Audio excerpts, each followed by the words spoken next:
আসসালামু আলাইকুম। আজকের এই ভিডিওতে আমরা দেখব যে কিভাবে ফন্ট ডাউনলোড না করে আমরা আমাদের ওয়েবসাইটে ইউজ করতে পারি। সো আপনি গুগলে আসবেন এবং সার্চ করবেন গুগল ফন্টস এবং ফার্স্ট রেজাল্ট যেটি আসবে সেখানে আপনি ক্লিক করবেন। দেন আপনি এই পেজে চলে আসবেন, অথবা আপনি লিখতে পারেন fonts.google.com। এখানে আসার পরে আপনি বিভিন্ন ধরনের ফন্টস দেখবেন। এই যেগুলো হচ্ছে আপনাদের ফন্টস, এক একটি ফন্টের নাম দেয়া আছে এবং ফন্টটি দেখতে কীরকম হবে সেটিও আছে। অথবা আপনি যদি কোনো ফন্টের নাম জেনে থাকেন সেটি এখানে সার্চ করতে পারবেন। সো আমি এখানে রোবোটো নামের একটি ফন্ট দেখতে পাচ্ছি, খুবই পপুলার একটি ফন্ট এবং যেটি আমি ইউজ করি। আমি যদি এখানে ক্লিক করি এবং যদি একটু নিচে স্ক্রল ডাউন করি, আমি অনেকগুলো অপশন দেখব, মানে ফন্টের স্টাইল দেখব। এই যে দেখুন, এটি হচ্ছে অনেক থিন একটি ফন্ট। এখানে ফন্টটির আপনি স্টাইলটি দেখতে পাচ্ছেন। দেন আমি যদি আরেকটু নিচে স্ক্রল করি, দেখেন এটি হচ্ছে বোল্ড, এটি আরও বোল্ড। সো এভাবে আপনি যেই ধরনের স্টাইলগুলো চান সেগুলো আপনি সিলেক্ট করতে পারবেন। এখান থেকে জাস্ট ক্লিক করবেন এবং সিলেক্ট হয়ে যাবে। সেটি আপনি কিভাবে দেখবেন যে এটি আপনার সিলেক্ট হয়েছে? আপনি এখানে ক্লিক করবেন, দেখুন যে রোবোটো ফন্টের এই স্টাইলটি আপনি সিলেক্ট করেছেন। এরপরে আমি আরও একটি সিলেক্ট করি, লাইট 300। দেন আমি এটিকেও সিলেক্ট করি। এভাবে আপনি অনেকগুলো সিলেক্ট করতে পারবেন। জাস্ট আপনি যদি সবগুলো চান এভাবে সিলেক্ট করে রেখে দিতে পারেন। সো আমরা আমাদের ওয়েবসাইটে তো একের অধিকও ফন্ট ইউজ করতে পারি। সো আমরা দুটি ফন্ট ইউজ করব এখানে। আমি আবার একটু গুগল ফন্টে ফিরে যাই, ব্যাকে ফিরে যাই। এখান থেকে আরও একটি ফন্ট আমি সিলেক্ট করে নিই। অরবিট্রন নামে একটি ফন্ট আছে, সেটি আমরা একটু সার্চ করি, ORBITRON।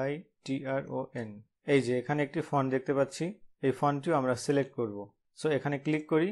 দেন আপনি যদি নিচে স্ক্রল করেন, এই ফন্টটির বিভিন্ন ধরনের স্টাইল আপনি দেখতে পাবেন। সো আপনার যে স্টাইলগুলো আপনি মনে করেন যে আপনার ওয়েবসাইটে ইউজ করবেন সেটি আপনি সিলেক্ট করে নেবেন। আমি এটিকে সিলেক্ট করি। এখান থেকে আমি মাল্টিপল স্টাইল সিলেক্ট করে নিই। সো সিলেক্ট করার পরে আপনি এখানে যদি ক্লিক করেন, আপনি দেখতে পাবেন যে ফন্ট দুটি আপনি সিলেক্ট করেছেন। এই হচ্ছে আপনার ফন্ট দুটি এবং এর ভিতরের স্টাইলও আপনি দেখতে পাবেন। এখন এটিকে আমি কিভাবে ইউজ করব আমাদের ওয়েবসাইটে? আপনি যদি একটু নিচে স্ক্রল করেন, এখানে দেখতে পাবেন যে একটি লিঙ্ক রয়েছে।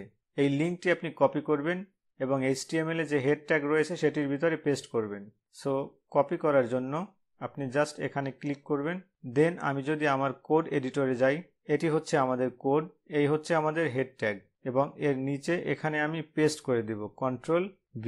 এবং আমি যখনই CSS এর মাধ্যমে ফন্টের নামটি দিব, দেন আমি ওই ফন্টটি দেখতে পাবো।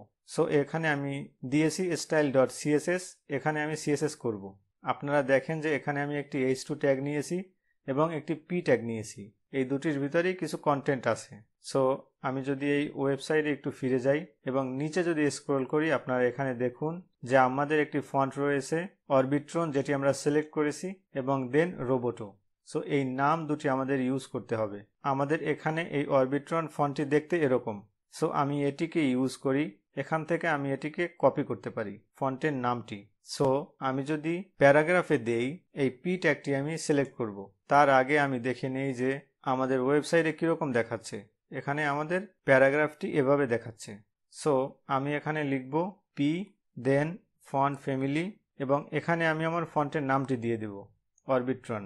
এটিকে আমি যদি সেভ করি এবং এখানে যদি আমি রিফ্রেশ করি, এই যে আপনারা ফন্টটি দেখতে পাচ্ছেন। এবং এই ফন্টের আপনি অন্যান্য স্টাইলগুলোও দিতে পারবেন। আপনারা এখানে একটু দেখুন যে অরবিট্রনের জন্য আমরা অনেক স্টাইল সিলেক্ট করেছিলাম। এখানে আপনি বোল্ড দিতে পারবেন, বোল্ড 700। আমি এটিকে একটু দেই। আমি এখানে লিখি ফন্ট ওয়েট 700। এটাকে সেভ করি এবং দেখবেন যে স্টাইলটি এখানে অ্যাপ্লাই হয়েছে। আমি এখানে রিফ্রেশ করি, দেখুন এখন বোল্ড হয়ে গেছে। আমাদের এখানে একটি হেডিংও রয়েছে।